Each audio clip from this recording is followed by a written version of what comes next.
जय माँ कामाख्या। आपका बहुत बहुत स्वागत है कामाख्या धाम में। सिंह राशि अगस्त माह सन 2022 कैसा रहेगा आइए जानते हैं। लेकिन उससे पहले एक नज़र डालेंगे मुख्य त्योहारों पर, व उन तिथियों को भी जानेंगे जिन तिथियों को हमको कार्य नहीं करना चाहिए। अगर हम भूल से भी कार्य करते हैं तो वह पूर्ण नहीं होते या बनते बनते कार्य हमारे बिगड़ जाते हैं।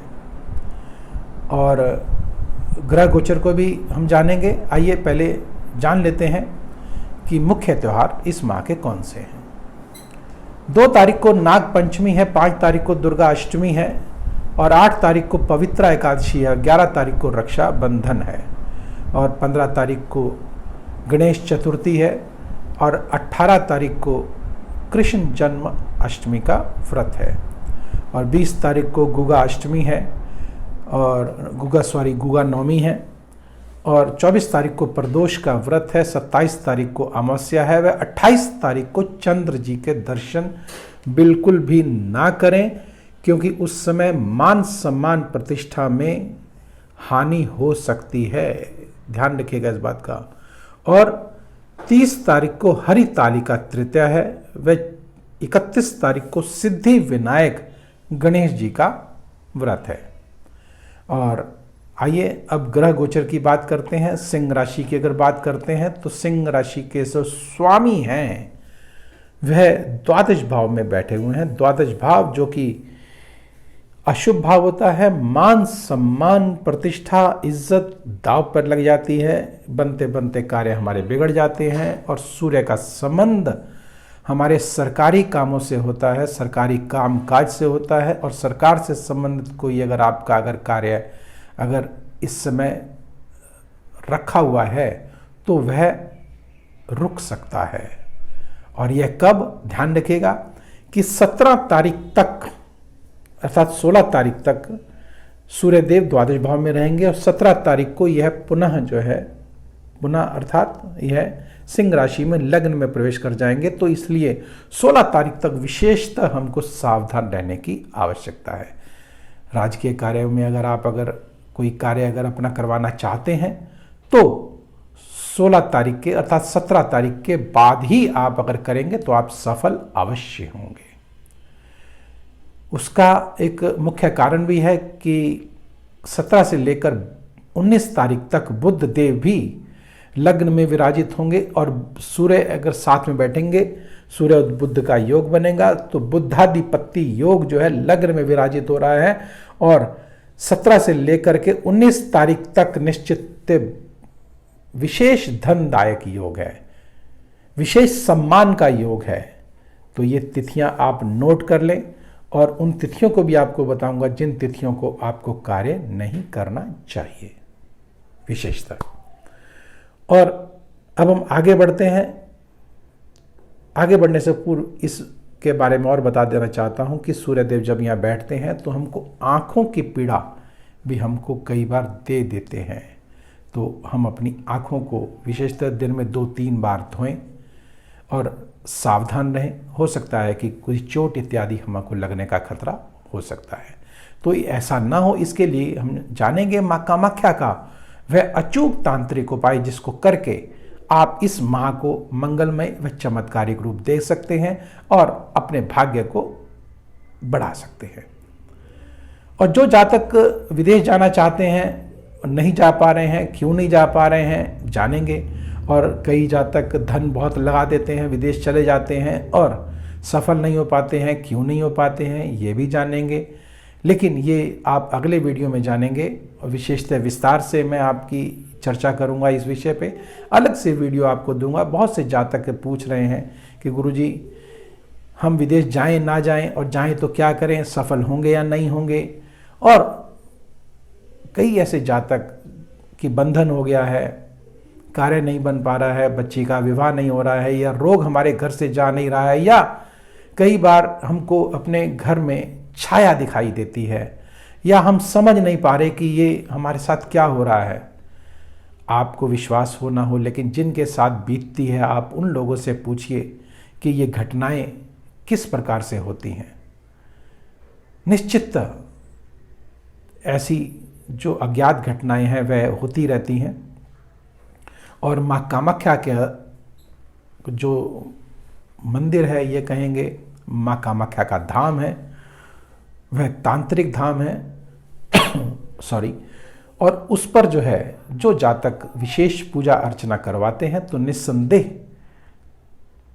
इन बंधनों से छुटकारा अवश्य मिल जाता है, जो कि अज्ञात शक्तियों के द्वारा हमको प्राप्त होते हैं।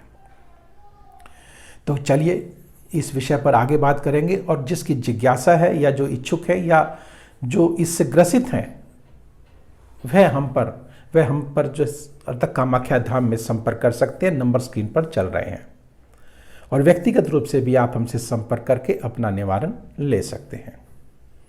आइए अब हम बात करते हैं कुंडली के ऊपर कि सिंह लगन के जातकों के लिए अगस्त माह कैसा रहेगा।